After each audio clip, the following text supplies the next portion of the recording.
Hello and welcome back to the OnlyAccies podcast. Today, Brandon and I have a lot to discuss, and unfortunately, Brandon, none of it very good. It's not been a great 2 weeks at Accies, let's be honest, and I suppose the best thing to do is ask you first of all, how are you feeling today? How are we doing after a tough 2 weeks? I really want, this is now Tuesday, we were going to do this on Sunday, but unfortunately some personal issues came up which meant we couldn't. I really wanted to do this on Sunday whilst it was still raw, but now thinking back, it was probably a good idea that we didn't do it on Sunday. We've let it digest a bit. A few things have happened since that as well, which has gave us more talking points. But it's not been particularly good whatsoever. It's been a tough season so far, really tough season with nothing really to be happy and shout about, which we probably didn't think was going to be the case at the start of the season. Some of us, quite a lot of people, had a wee bit of optimism just by the things we were hearing, certain events which were happening, and we were just, there was a bit of confidence back in a lot of Accies fans, but ultimately we should know by now it's probably not the right idea to get your hopes up with Accies, because you do tend to feel like how deflated the vast majority of fans. I don't think I've saw a fan I've saw the most critical of fans on Twitter the past few days, being very vocal when I've never ever seen them be vocal, so it just shows you how bad things are at the moment. Hopefully it changes soon, but the past few weeks haven't been particularly good. No, and I mean, let's start with Dundee. We spoke about it in our last podcast just leading up to Dundee about, we're looking forward to seeing maybe Lucas the Ball get his first start and how good of a game that would be to introduce himself. It ended up not being the case. He had reoccurring problems with the concussion injury, which I think we'll maybe touch on in a bit, but the game itself was I found myself a wee bit struggling to talk about it afterwards, just because I felt that we never really gave anything to talk about. I thought we were poor going forward. I thought we were poor in midfield. I thought we were poor in defence, and I just thought that we made it easy for Dundee. We never worked them very hard, and we made it really easy for them to sit back, soak up pressure when they needed to, and then they were hitting us in counter-attack after a counter-attack, and obviously eventually the second goal came late on because of that. But I found myself, I think I said on Twitter afterwards, and I think I reiterated that after Morton as well, which we'll touch on,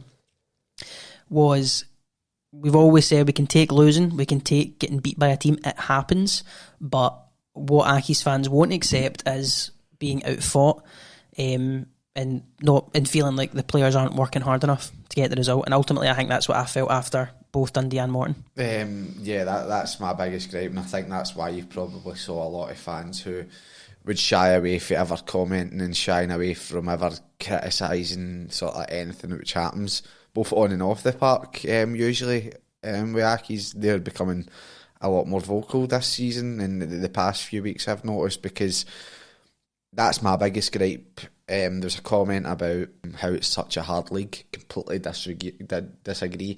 It's maybe came across in the wrong way, in the manner in which he's probably meant that is that everybody can beat each other, which I saw someone say, which I totally agree, but this is the worst standard of the championship there has been for years.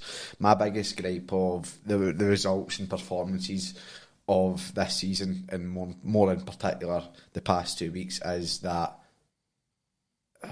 we're making it easy for teams. It's not as if these teams are coming at us and blowing us off the park because of how well they're playing. Even in a game that we've just been fucking pumped 5-0, it's nothing to do with how good Morton were, because credit where credit's due, because Morton have probably just came and got their biggest result in their history, so well done to them, judging by some of the comments in which their fans have made. But I don't want to take that credit away from them, because they've scored 5 goals, but ultimately we've made it easier for them. Dundee, they didn't really lay a glove on us, do you know what I mean? It's our own doing and how poorly we're playing. Yeah. Like, there was a few chances we had in the Dundee game where we could have scored. There's no getting to a certain standard which is acceptable in my opinion. Teams are coming to us, they're not playing particularly well themselves, but they're getting easy victories just because how poor we are, how poor we're set up, and that's the most frustrating thing, because we're allowing these teams to get easy victories when they're not even putting in the level of performance which would show the result that's came from that game. Yeah, I mean, I think I totally agree with what you're saying, and something else I want to touch on. I don't want to delve on it too much, and you'll know why. But Ryan Oney starting against Dundee. Now, we spoke in depth and at length about Ryan Oney before the Dundee game, about put him in my Scotland squad. Put him in your he was your star man, but we both said he's not ready to start. We don't want to put that pressure on him, especially when we're not playing well. If things are going really well and he's coming off the bench, or against Rangers B, do you know what I mean? If he's starting that game, understandably, but putting him into games that are going to be extremely tough, like Dundee, like Morton away, like part of this will coming up at home. We both said you don't put him in on those games, and he did, and I felt he looked lost out there. And like I said, I don't want to. I'm not criticising him because his talent's there. It's clear to see, but we shouldn't be putting that much pressure on a 16-year-old at this point, and we definitely shouldn't be putting him to media after the game. I think that's horrible, by the way. Listen, I think we should try and shy away from talking about them as much as possible, because what they've ultimately done by putting them out to the media is just completely wrong. You're feeding the lines to the den, especially after just being beat 2-0 off probably who you would say your biggest rivals were in the league. Totally get it. His full debut.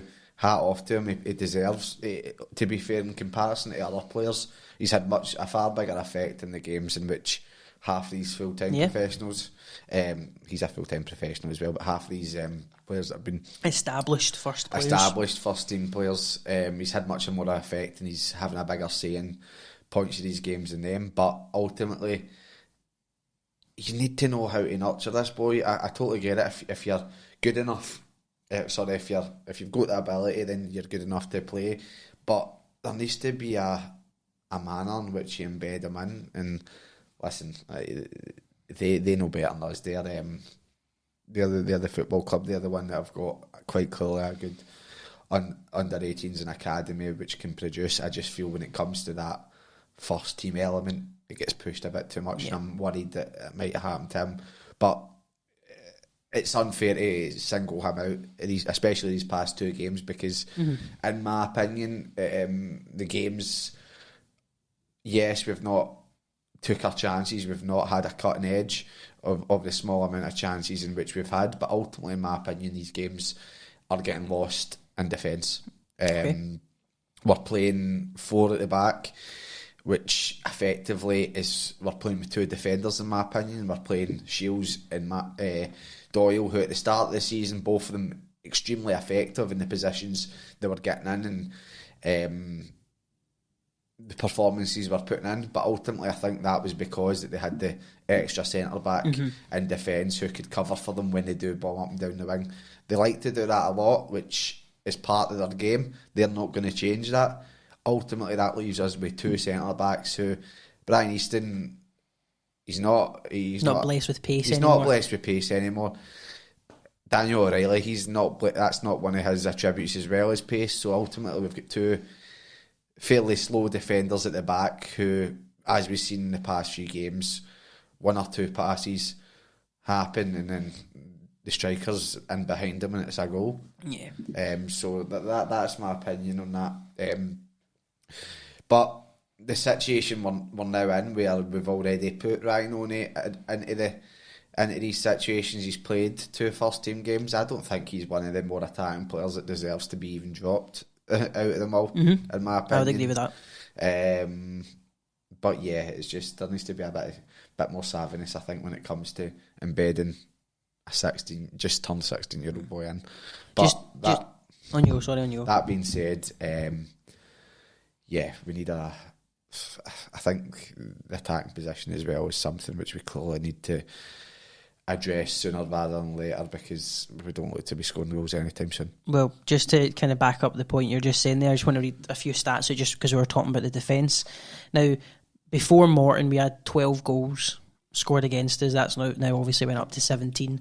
We had 12 goals scored against us, alongside 4 other teams, including Cove, who had a worse record than that. Now, we have only scored 7 goals. 2 of them was from Dan O'Reilly. Now, if that doesn't highlight our need for a striker, I do not know what will.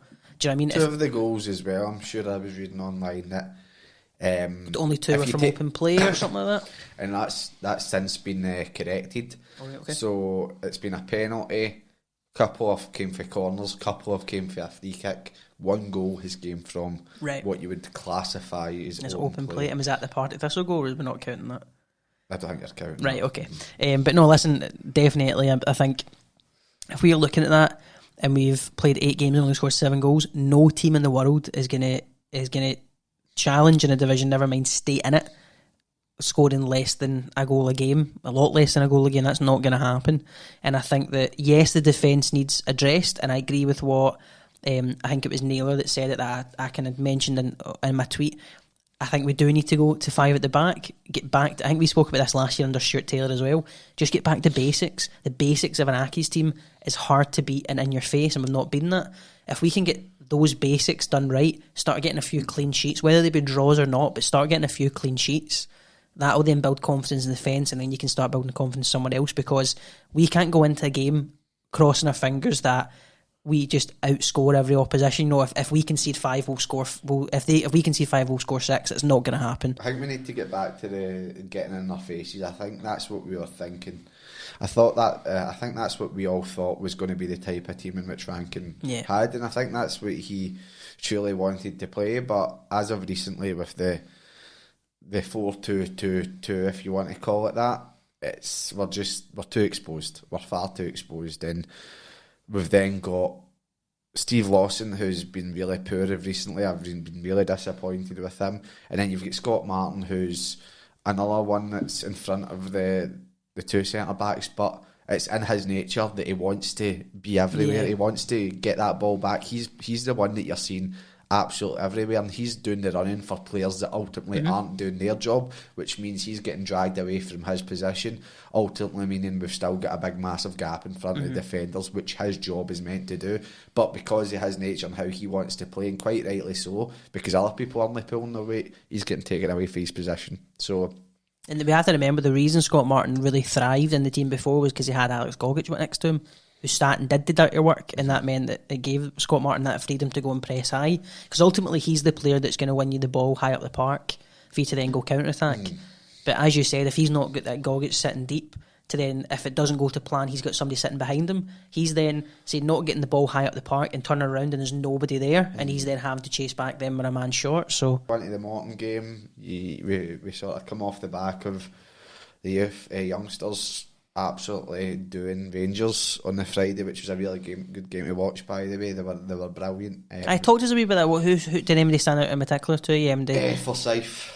Gabe Forsyth stood out to me particularly well. There was also a boy which I cannot remember his name, which I found out he only lives like 200 yards away from the stadium. All right, okay, I like that. I think that's a story in its own, but he scored a really good goal, and he nearly scored. He scored a second goal as well, but he got disallowed for not being offside when he's ran past the defenders. But anyway, no, they were really good. Ben Black got another goal. No, 2 goals, sorry. But Latona, if my mind serves me right, he was decent as well. But no, the one that completely stood out for me was definitely Gabe Forsyth. All right, interesting. And then you mean so you're thinking also in Dougie Emery was there as well. He came out alongside Ranks before the game, and then he left into the second half. But no, you're sort of thinking that we've been beat off Dundee. Dazzler knows exactly what it's like with that rivalry. Rankin will know what it's like. We've just not laid a glove on them and made that result easy for them. You'd have thought, right, let's go into Morton. A few stories came about, and then we find out that we've got the biggest bench we've probably had in God knows how long. We've got Chucky back in the squad after 2 months out. You've got Vertanen back in the squad after I don't know how long that'd have been, maybe about a year and something. So you're thinking, you know what, something, and that's what a lot of us were saying before the game.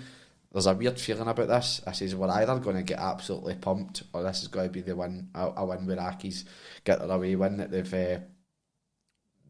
we've no had all season.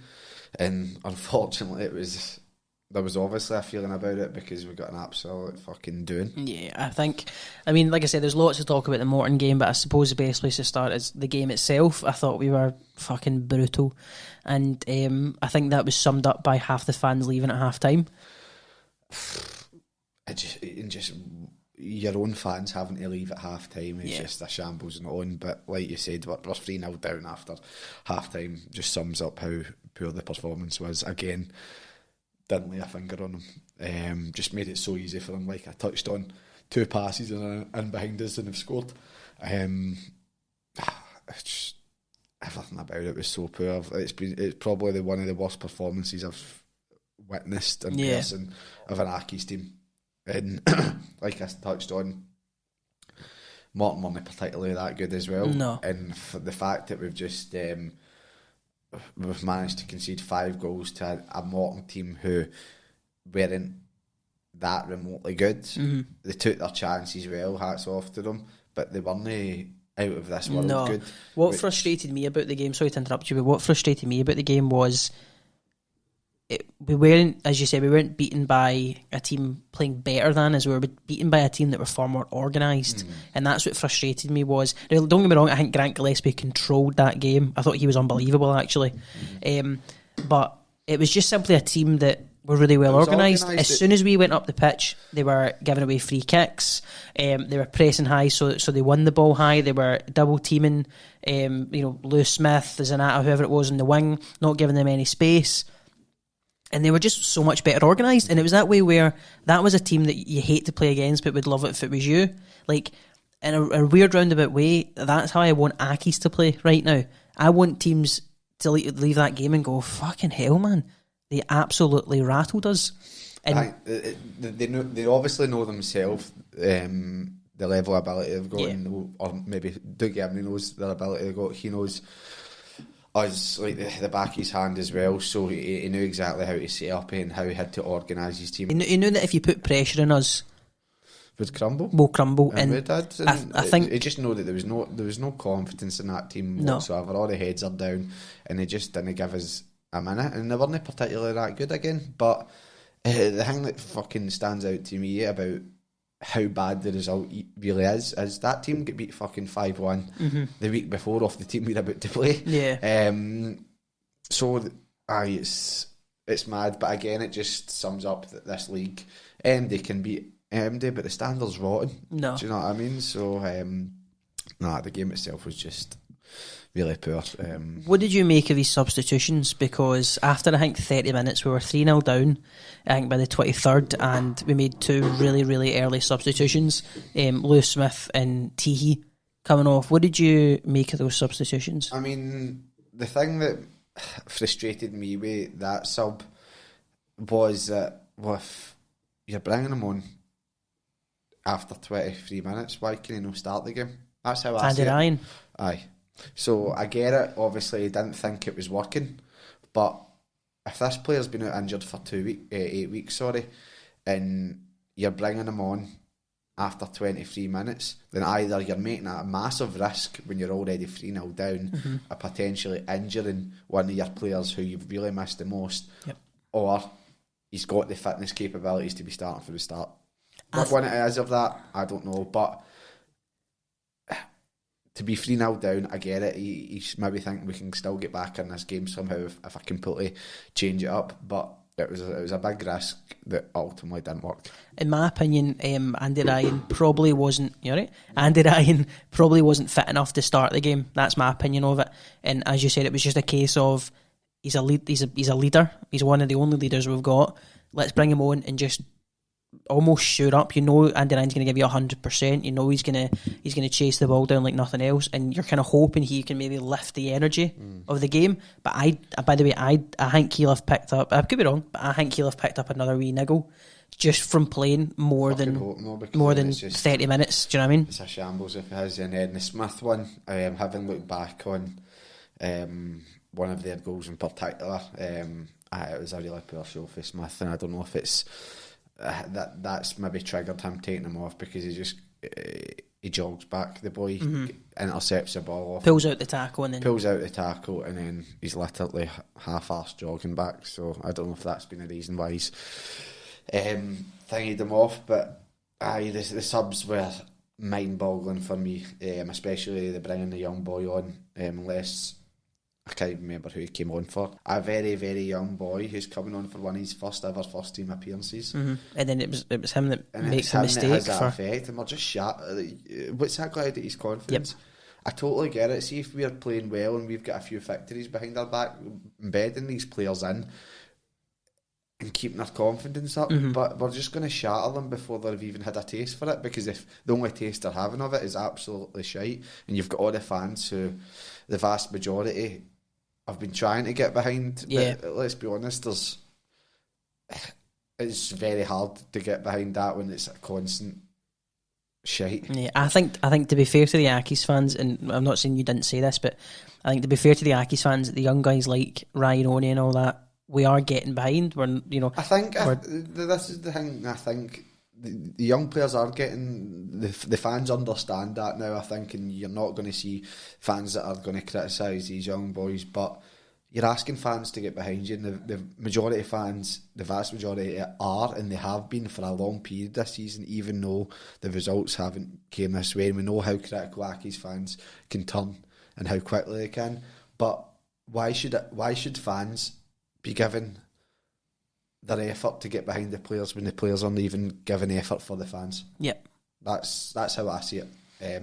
I'll continue to do it. I have been. I've been finding it very hard to be critical this season, and I think that's because I want Rankin probably to do so well, but ultimately that result on Saturday is a sackable offence. Getting beat 5-0, getting beat, I think I said last season we could be off Thistle at home 6-0, regardless if Taylor's just in the door, that's sackable. He should have been gone then. We've been beat off Morton, a team who I thought was one of the worst, and I probably still think will be one of the teams that are near the bottom of the league come the end of it. Getting beat 5-0 off them, a team you've not been beat off in 23 years, isn't acceptable, and that's a sackable offence. It's annoying because I do want Rankin to do so well. I think what we've seen of him on the training pitch, what we've heard from him, how he wants things to happen, I think he ticks all the right boxes, but ultimately it's just not happening on the pitch now. But there's still a level of sympathy for him, because I do think that he has to a degree been left to hang out to dry, because he's obviously said many a time that he wants XYZ amount of players in, he wants experienced players in, he wants a player here and there, and ultimately we've not went through with that. So you do have to have a degree of sympathy with him, because I think he knows himself that the experience isn't there, and the positions, the players in positions he wants isn't there. Yeah, I would agree with you on that, and I think that is the fact that we like Rankin. I think can sometimes be wary of that cloud in our judgment. I was guilty of that with Stuart Taylor, because I liked Stuart Taylor, and because we'd have the opportunity to speak to him and all that. I maybe gave him more time than other fans, and maybe gave him more time than he was due. And I'm trying to be very wary with that with John Rankin. I like John Rankin. I like how he talks. I like the ideas that he had. When he came on our podcast, he said all the right things.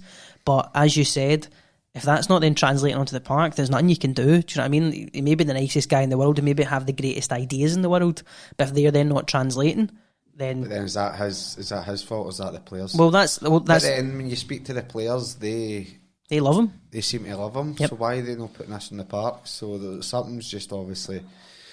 I think part of it is what you said, that he's maybe not being backed in certain areas. Now, he spoke, as you said, a lot about bringing experienced players in. He mentioned the famous Accies will get 2 or 3 in before the window. That never happens. And he's mentioned certain positions. So I do think that is part of it. But I also think we've always said that there's a good enough team there at Accies to stay in the division. And if he can't then get that out of the players, whether he's backed in the transfer window or not, there's players there that can keep us in the division. And if he can't do it, whether he's backed or not, there's not really much we can say other than, sorry Rankin, we really like you, but you're not doing it on the pitch, you'll need to get somebody else who will. Which then opens the other question is, if you do get rid of Rankin, who have you got? Because that was a big discussion after the Morton game. We will go back because there's something else I want to talk about the Morton game, but that was a big discussion afterwards, was what happens? You get rid of Rankin and then what? You're left with Daz stepping up, Easton coming in. I think like, you'd make a good point there with the sort of Daz thing, and this isn't in no way a criticism of Daz whatsoever, but if you remember back to Rankin's interview with herself, the type of person he said that he wanted in as assistant was the opposite, polar opposite who what Dazzler is. And listen, Dazzler's done his coaching, he done well with 18s with Emery, so it is good to have him back, and I think his passion definitely is going to be, it'll help us. But again, it's two inexperienced heads in the dugout, do you know what I mean? So we really should have been looking at that area as well to sort of help them out. I honestly, well. That's what he said. He said he needs a helping hand. He wants that sort of more level-headed person, and he sort of inexperienced is what he said. Experienced, you know what I mean? So there's a lot of holes, both on the park and off the park, which haven't been filled. Which don't know what the reason behind that. If it's naivety again that we're always going back to, or if it's monetary, or if it's just we think that it'll be enough, and it's going to be too late before we sort of make changes to that. I think there will be. I think they'll be starting to realise and understand now to a degree that shit, this could go, this could hit the fan really soon if we don't start putting our money in the pocket. Because I think I touched on it at the weekend. I've tried to not be vocal on Twitter, but that fucking Morton player riled me up, so I was very vocal. We end up part-time, and if we end up part-time, ultimately what that means to us is we don't have a full-time academy, and that's the thing which makes us who we are, do you know what I mean? It's the thing that's made us. If there's no academy, there's no Accies. That's that's the bottom line. And if we get relegated, we'll go part-time, and then that means we don't have a full-time academy, and in my opinion that's how it would go down. I would hope that even if we did get relegated, the club would stay full-time. They'd push to try and get back up, but I just don't think that they would see the financial viability in it and would go part-time. But ultimately that would have a detrimental effect on the academy. I could see, just a quick comment on the academy, I could see if Accies did go down, see how other teams, I think it Falkirk that when they went down abandoned their academy and released all their players. Accies couldn't do that. Well, this is what I was going to say. I think Accies couldn't do that. They wouldn't do that purely out of pride.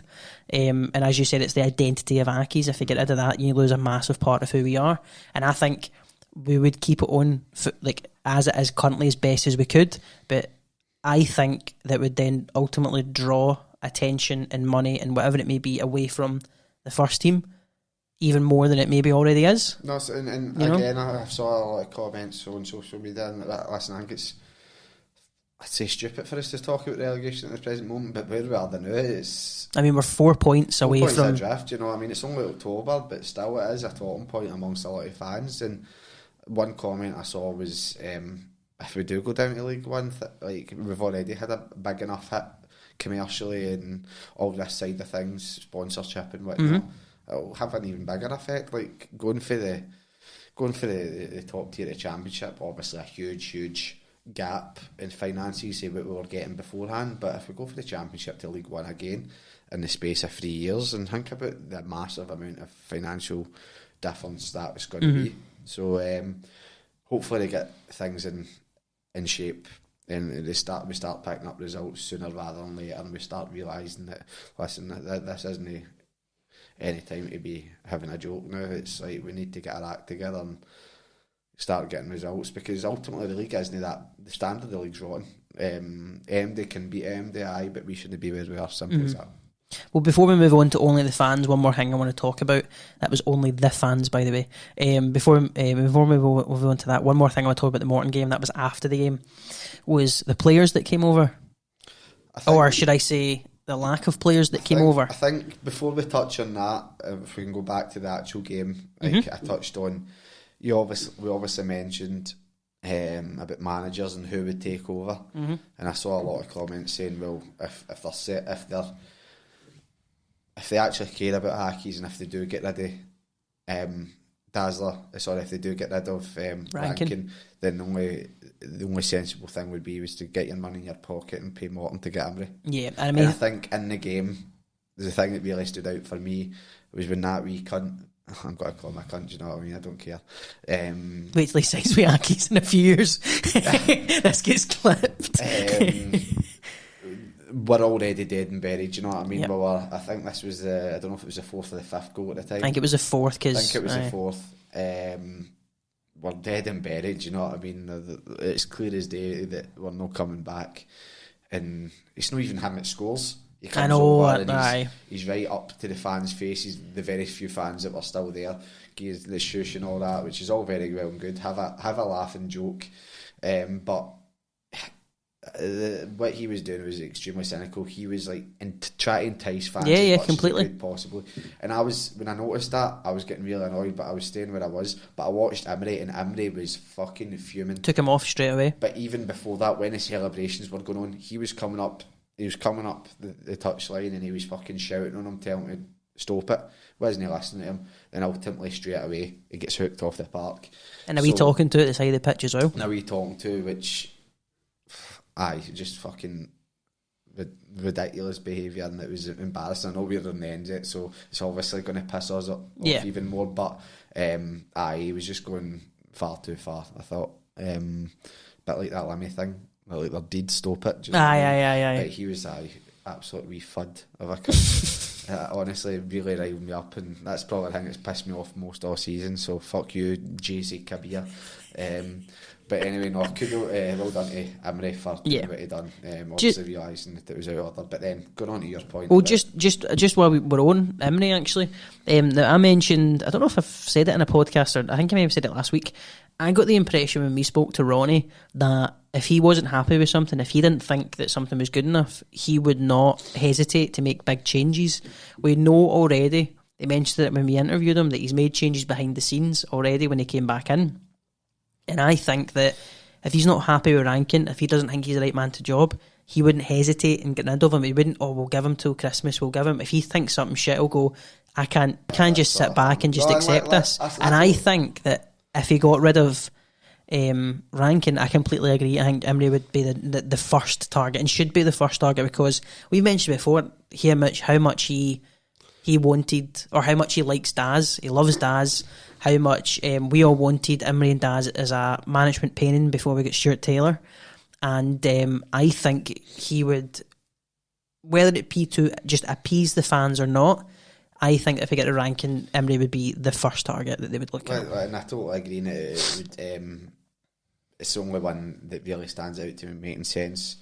If they went internally again, then it just would make zero sense. Who would it be? Do you know what I mean? Daz and Easton? But the thing that, this is what I sort of get into a bit of a debate with some fans about with getting rid of Rankin. The thing that would piss me off about that would be, well, if we can afford to pay him off, then why the fuck have we not used that money that they've got sitting there, surely, to bring in players? Mm-hmm. Like, because let's be honest, we've obviously had that whole Taylor debacle where they've had to spend a lot of money when getting rid of him. So if they're spending that amount of money on getting rid of Taylor, and then they're going to do it, if they've got it, making the decision again, saying, well, do you know what, actually, we're going to get rid of him, so that's another X amount. Why could that money not have been invested in players? Mm-hmm. Do you know what I mean? And if the money get invested in players, then we probably wouldn't be in this situation, having to get rid of another manager again because we've been ill prepared.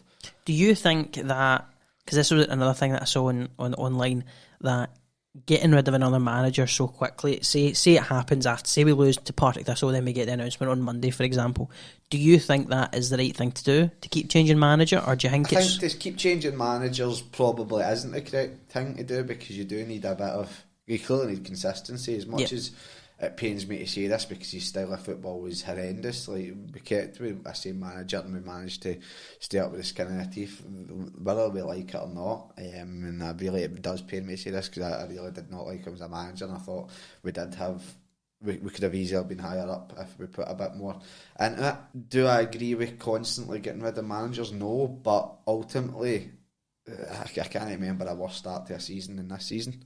Even when we were in the Premiership, I don't think we were 1 win in 9. if I remember rightly. So questions are well and truly getting well and truly being asked, and quite rightly so. I really want him to do well, but 1-1 in 9, 5-0 away to Morton, a team that's not beat you there in 23 years.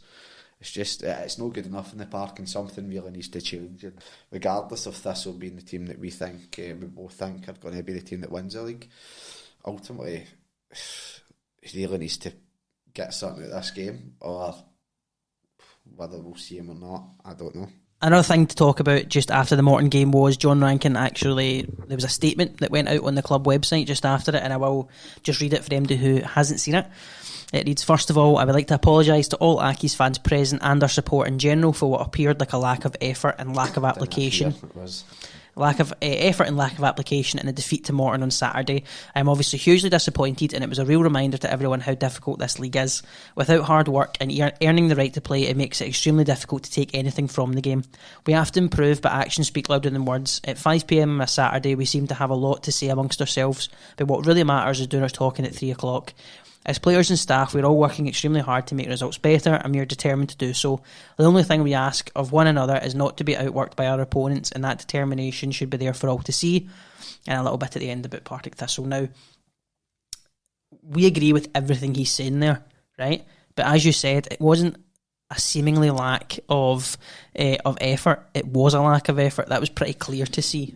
The thing that stood out for me the most in that, which I was surprised that nobody really picked up on, was we have a lot to say amongst ourselves when it comes to 5 o'clock, but it matters what we do in the park. Mm-hmm. Now, I think that I think what he's said isn't been the full extent of what he probably did say, if you know what I mean. So he's probably positioned it in a certain way, and whoever's doing the social media has changed that to a degree, because obviously, let's be honest, it probably wasn't football PG, if you get what I mean. Yeah, it's definitely been filtered down through. It's been filtered through, definitely, because from when you actually break it down, you can understand what he's trying to get at. That hints to me, by the way, that there's a lot of attitude in that dressing room that's like,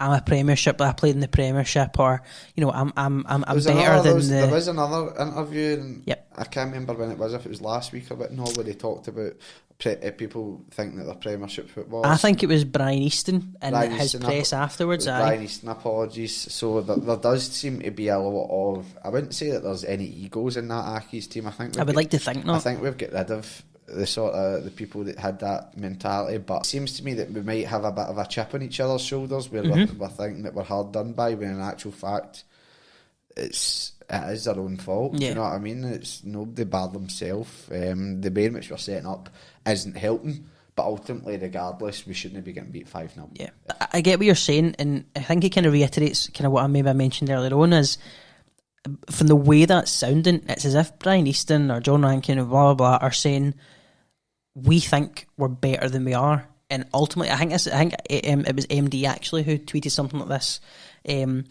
We need to get rid of all that. We can't think that we're an amazing attacking footballing team. As I mentioned earlier on, we need to get back to basics, and I think that's maybe what John Rankin and Brian Easton are hinting at. There are players that think they're better than they are, that think they're Premiership players, or think they're higher standard players than where Accies are sitting currently. They've clearly had the ability to do it because they've done it before, but where we're at just now, that's feeling sorry for ourselves. I think whatever we are is just clearly not working for ourselves.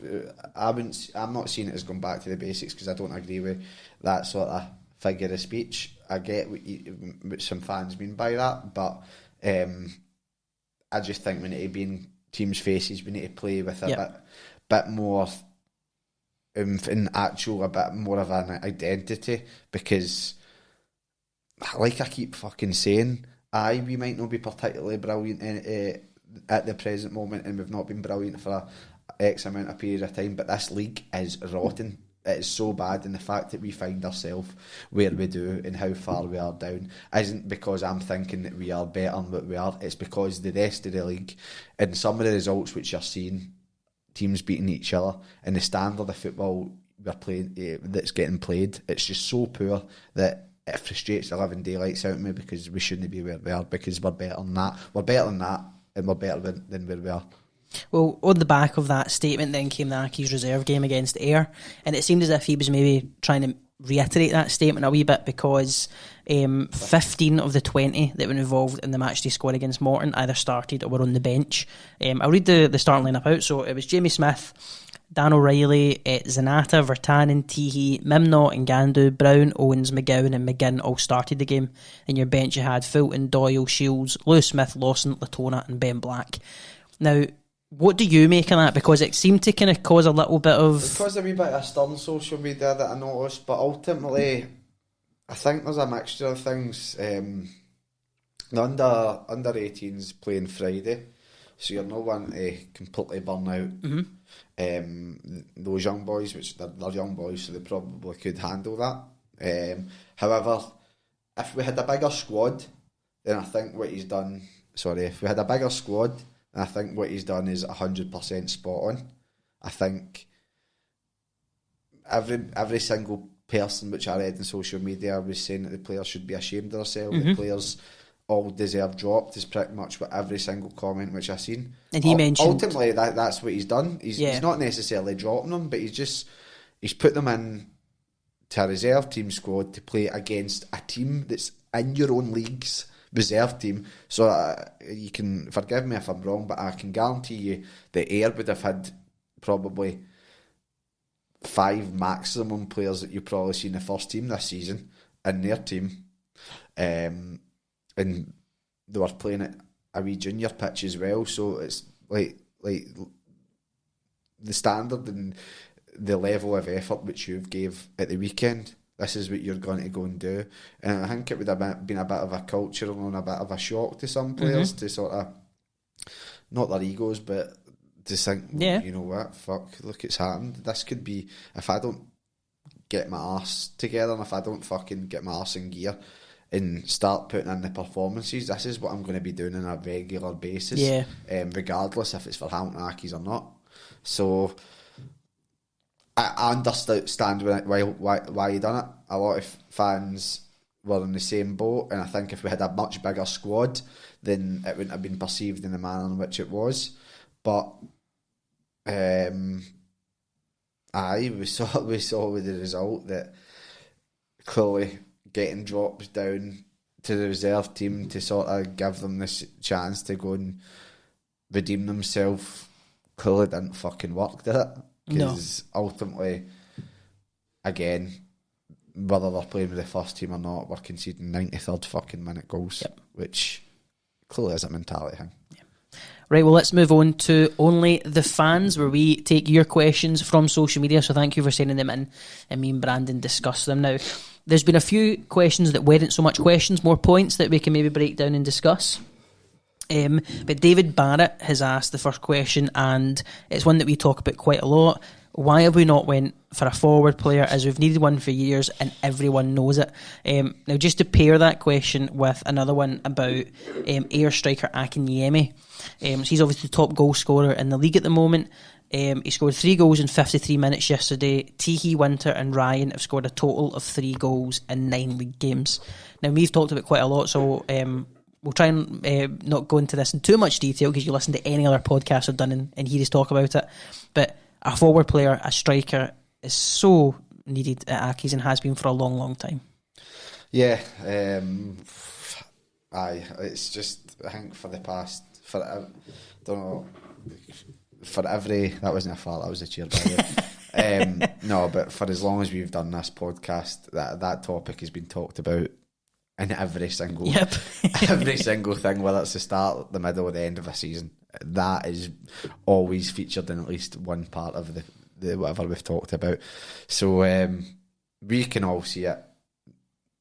The board surely can see it. I do believe that they do see it. They mention, like when we have discussions with them, they do mention that there is targets there, and that they're going to go for XYZ players, but nothing ever just seems to come to fruition. It's going to need to give that some time. They're just going to think, you know what, we're going to need to put our hands in our pocket now, or else it's going to be it's going to be dangerous. I know they've got a budget and they never want to go out with that budget, but clearly they're going to need to for a striker if things stay the way in which it is now, because ultimately we're going down. The reason why we don't go down is because we don't put our hands in our pocket, is what I'd say. The Akinyemi comparison, I've talked on this one. Don't foresee him being on a big wage. Again, that's a throwing shite at a one, hoping it sticks. That one's that's just a gamble, which is paid off for Ayr. I've signed quite a handful of players, which none of them have really stood out. That one has stood out, and he's worked for them.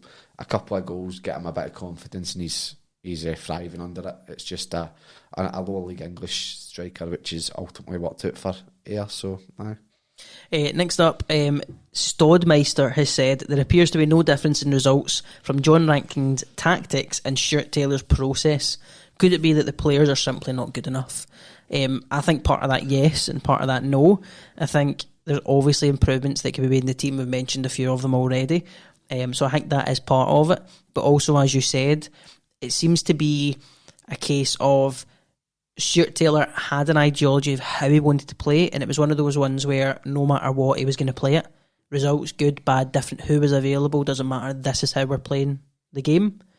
Whereas John Rankin, I think, is trying to find something that works. He is trying to find a formation, a system. He's obviously got his ideologies of key things he wants to include, but I do still think he's trying to find a mix that works, and he's not found it yet. Listen, that's not me saying there is something there, but I think that's what it is. That's why we very rarely have a consistent team. There's always changes to be made, whether it's set up or players. So I think it's results wise, even though at the start of the season we weren't particularly the best, we obviously with 1-1 we had a couple of defeats and 4 draws. But ultimately the past few games we've no laid a finger in teams. I think it's extremely important that we now go back to 3 at the back, 3 centre backs with the 2 wing backs. We're too exposed at the back. We've got 2 I've touched on at the start, but we've got 2 slow centre backs. We've got 2 full backs that are ultimately wing backs. We need to sort of change that manner, unless we're going to add another midfielder in front of them and take away one of the forward players. On your point about ideology, Stuart Taylor clearly had that, and he was sticking with his guns regardless of the result. Fans, I hated it. It was so negative, it was so boring, but ultimately you get better results than what we're getting now, which that's what it is. Yeah. Liam has asked, why aren't the club trying to sign Effie Ambrose? We could use the experience. He still do a job for us in a back 5. Rankin says he needs experience in the squad, and then comes out saying we aren't signing an experienced player in Ambrose. Now, he's at every single game. There was a few chances. He was at the Morton game. There was a few chances for him. There's that photo that of Capia celebrating in front of the fans, and Effie's trying to hide himself away in the corner. But I mean, why aren't we trying to sign Effie Ambrose? I think I've said basically from the moment we were linked that I don't think it would be a good signing. I've said that from the start, but I'm now at a situation where I'm going, we do need experienced players. Players have said, and I can't remember who it was, said in the press that they like having him about the stadium. He's a good laugh. He's good for morale, whatever it may be. He's good to have in around the squad. We need a defender. If we're going to move to 5 at the back, you can't rely on Newbury coming in or anything like that. Not Newbury. Owens. Sorry, you can't rely on an Owens or a Fergus Owens or a Cian Newbury at the moment. You need another experienced player in there. If we're going to play a back 3, I think Effie Ambrose could be key to that. I mean, a few people have obviously discussed, well, majority of fans have sort of discussed this because it's just been an ongoing saga that's went on for weeks. He's been here since the summer, do you know what I mean? And people have said, it must come down to money, but he's not on any money now, so surely any money's better than no money, because he's not been given offer anywhere. He's not been given offer anywhere else. As far as we're aware, so why? He's still training with us. So Best friends with Steve Lawson, apparently. So, I don't know, man. Like yourself, I said he's a bit past it. Became a bit of a bomb scare. Yep. But ultimately now the situation we find ourselves in, where we've got two centre backs that we can't rely on just it being them.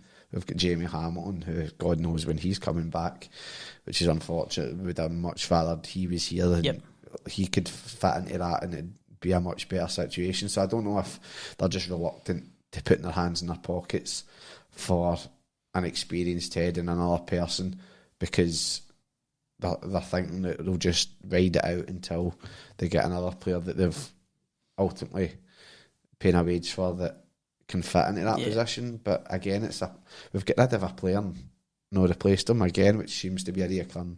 Like Sean Want's obviously doing well for the team he's very well now, at Larne, but we've not replaced him, so it's another theme of we're getting rid of players without replacing them, and it's having a hole in the team for where it is, and it's having a massive effect on us, because my opinion is that the main reason why we are getting these results where we are at the moment is because two at the back.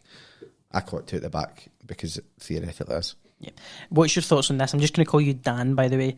We should be setting ourselves up as difficult to break down as possible. If that means 10 men behind the ball and fans booing, then so be it. Let's try for a clean sheet and just take it from there. Nope. Then that maybe ties into what I mentioned earlier on about just shore ourselves up at the back before we move on. But what's your thoughts on that? You're saying nope. No 10 at the back. We're in the fucking Scottish Championship, no the fucking La Liga. Do you know what I mean? We're playing against players which I've played against. Do you know what I mean? me with a big beer belly and the fucking dodgy knee. Mate, you won a football tournament. Just to let you know. How many teams were in that? 40. Do you know what I mean? Top goal scorer. Were you actually? Yes, actually I was. In the tournament or for your team? For my team.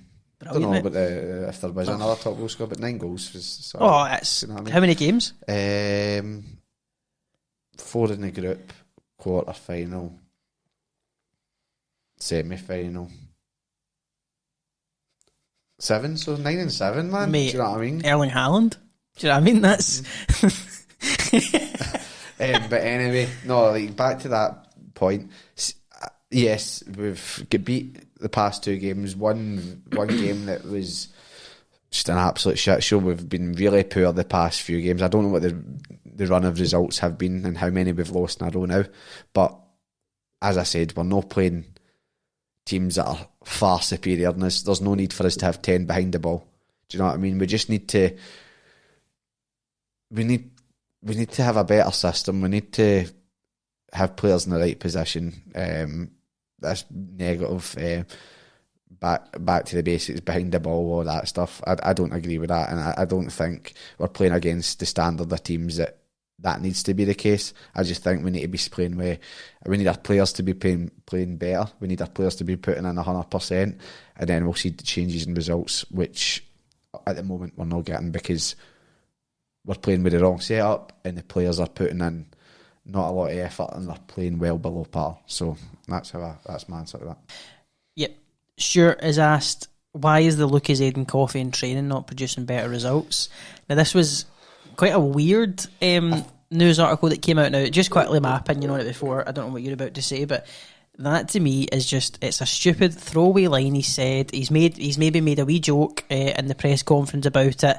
Oh, you know, your players aren't scoring, John. Oh, I've started, saying if you score, you get a coffee and a Lucas Aiden on that. I think it's a wee throwaway thing that the press have made a headline out of. It's a typical clickbait. Yeah, exactly. Listen, he said it, do you know what I mean? So of course they're going to use it as the article, which I'm sure the club will be thrilled with when it's live. But no, listen, if you actually read the full thing, especially when the results are the manner in which it is, and now of course fans are going to start sort of using it as the Mark McGee-esque sort of thing, but ultimately what he was trying to say is that the players at the present moment couldn't score in a barrel of fannies, and he was trying to give them incentives to try and score, which clearly they've not had Lucas Aiden coffee in a while because they still can't fucking score.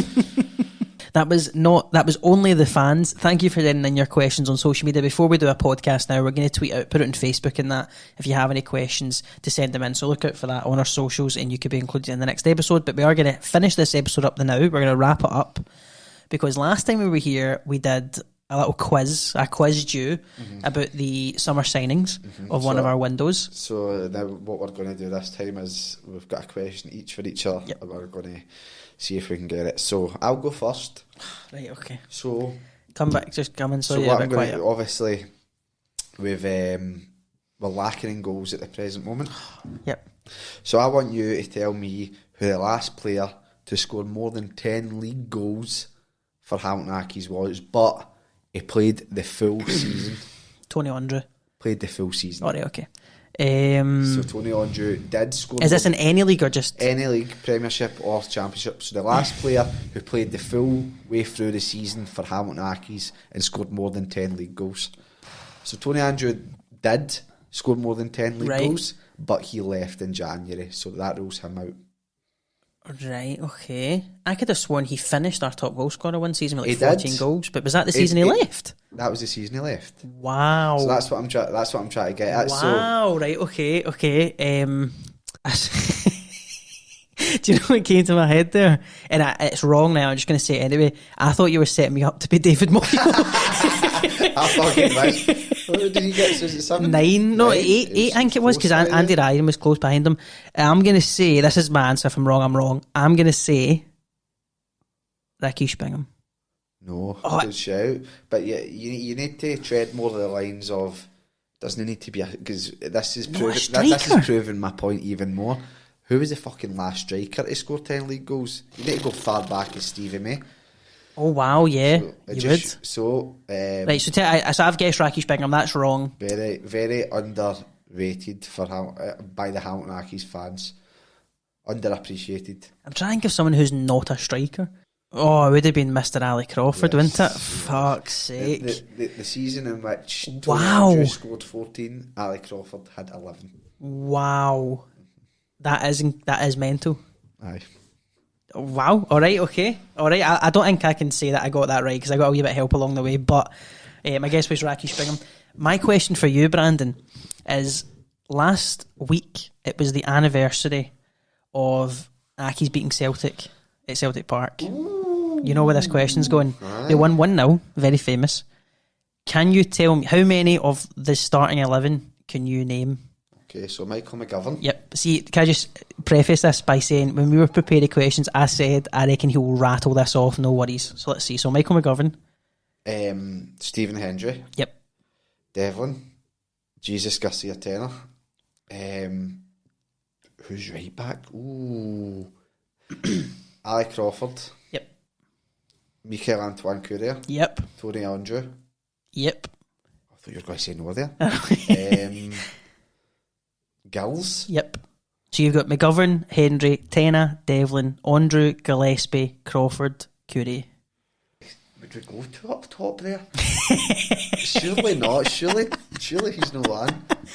It's a right back I can't get unless we played Gills right back because we had that. Is Gills a right back? No, Gills is in midfield. Right, okay. And he was bald then. What? He was bald then. Gills. I heard a few shouts about going to Turkey, but isn't it? It's a wig he's wearing. No. Mm-hmm. Yes. That's a wig? Mm-hmm. I thought it was obviously a transplant. No, it's a wig. I saw it.